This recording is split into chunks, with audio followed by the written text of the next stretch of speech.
The next day was so stinking fun. Joe is such a good guy. Just being around Joe is fun for me. I've joked about how, whenever I'm with Joe, I just agree with him the whole time. I'm always like, I know, Joe. Yes, that's how I feel. Because two elements. One, I look up to him like a big brother, so I feel like his advice. There was a moment actually on the episode where he was telling me to stop worrying about what people are saying about me on the internet or on social media, and I almost could hear inspirational music behind him. I was getting goosebumps as he was giving me. He's like, Jeff, it's okay. They all work for you, dude. Every time they post about you and that kind of stuff, that's all for you. That's all positive. That's all marketing. Don't look into it.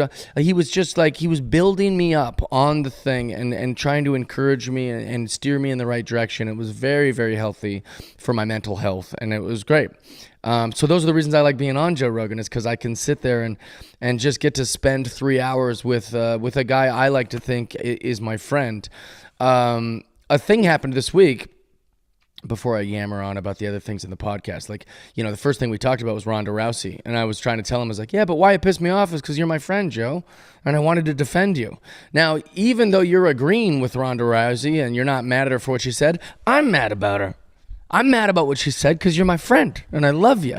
I'm friends with Holly Holm. I love her to death. And I'm friends with you, Joe Rogan, and I love you to death. So when Ronda Rousey says a bad thing about you or Holly Holm, I go, hey, shut the fuck up. Now, that doesn't mean that Ronda Rousey might not be a great person to her peers. Might mean that Ronda Rousey is one of the greatest pioneers in UFC. I don't give a shit. I'm a loyal guy. When I hear you say a foul thing about one of my buddies, I defend them, which is my last request, by the way, if I ever die, or to any of my friends that might listen to my podcast.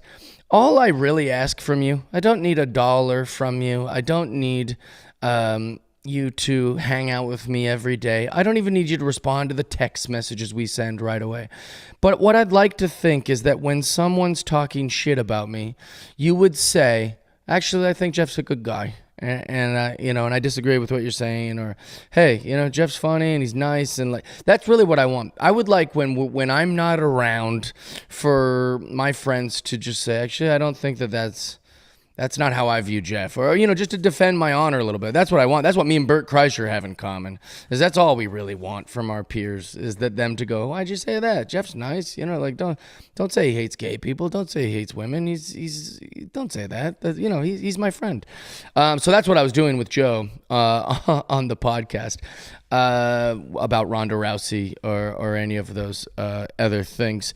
In fact, I was taking an Uber in Austin, Texas from the mothership, and I get in, and the girl driving, I'm not going to describe the way she looks, but if I was to profile, I would say that she's a very left-leaning woman. She had a lot of the stereotypical things, excuse me, of a left-leaning lady.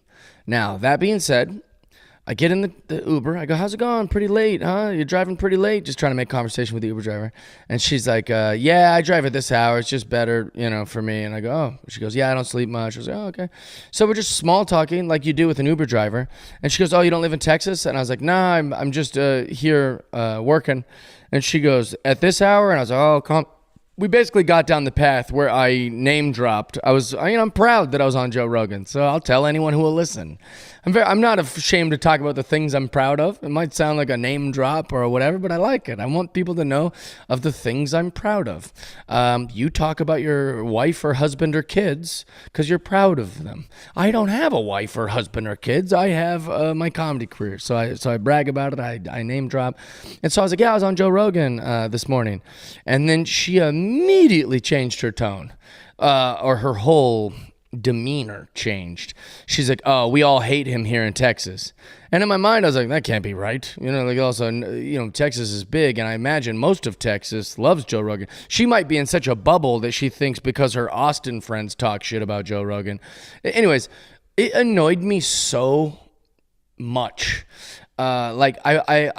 the second I heard her say that, I was just so like, I wanted to defend him. And I was like, well, I don't see it that way. I mean, maybe I'm in a bubble or maybe you're in a bubble, but I don't think everyone hates Joe Rogan. I love him. He's my friend. And I know millions of people who like him in my life and in my career. And she's like, yeah, well, I don't think that's true. People hate Joe. And she was like, just saying, she just wouldn't drop it. And I just couldn't let it go. I couldn't drop it. It bothered me a lot. So that being said, that's what a lot of the episode is just me showing my loyalty to Joe Rogan. I hope you give it a listen. This was my third appearance. So if you liked my appearance on Joe Rogan, go back and watch a couple of the other ones. They were very, very fun. On the episode, I talked about how I'm moving to Austin. I said, I got to get out of here. This Gavin Newsom, and maybe I'm a victim of my algorithm, but this Gavin Newsom scares the fuck out of me. I said, scares the shit out of me. And since then, Fox News and a lot of people have picked up that quote and ran articles on it today, which shows how slow the news must be.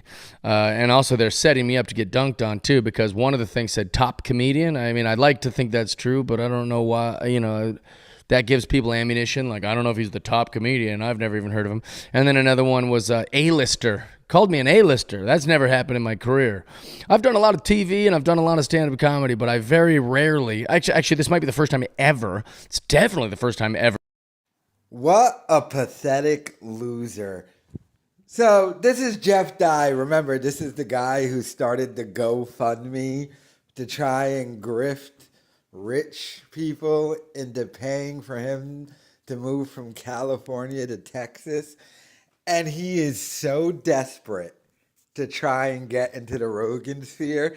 He wants to be one of the Rogansphere comedians so bad, he's embarrassing himself. I mean, stop glazing Rogan so much, dude. First of all, according to his own story, he's already name-dropping Rogan and throwing his name around, which is why he so desperately wants to get into the Rogansphere. And you can tell he really wants in because he so kisses the ass of Brendan Schaub. He's even posting on Instagram, videos praising Brendan Schaub. By the way, he is Big Blue Dollar Sign. That Twitter account, that account on X that people think is Brendan Schaub. No, that's really Jeff Dye. But he just kisses Brendan Schaub's ass because he thinks Schaub can get him into the Rogansphere. But this is completely sad, completely pathetic. This dude's a loser. And that GoFundMe thing, he put it up, took it down. Then Kevin Brennan talked to him, and he bitched about how he had to take it down, and what he said made no sense. It was a joke, but if people really gave me money, I would have kept it. No, it wasn't a joke. You tried starting a GoFundMe to get people to give you money to move to Texas, and you got called out for it and had to take it down, because this dude's a grifter. He's just trying to get into the Rogansphere for being in the Rogansphere. So you can go around Texas going, but he has observed Brendan Schaub, and he thinks he can do what Brendan Schaub does, but only be successful at it, because he thinks he's a much better stand-up than Brendan Schaub. So he's probably looking at Schaub and being like, hey, if I do what Schaub did, I can get in good with Rogan, become Rogan's #1 guest, get all the benefits, but I'm actually talented, unlike Schaub, so I'll be far more successful. But all he's doing is just embarrassing himself. But let me know your thoughts in the comments.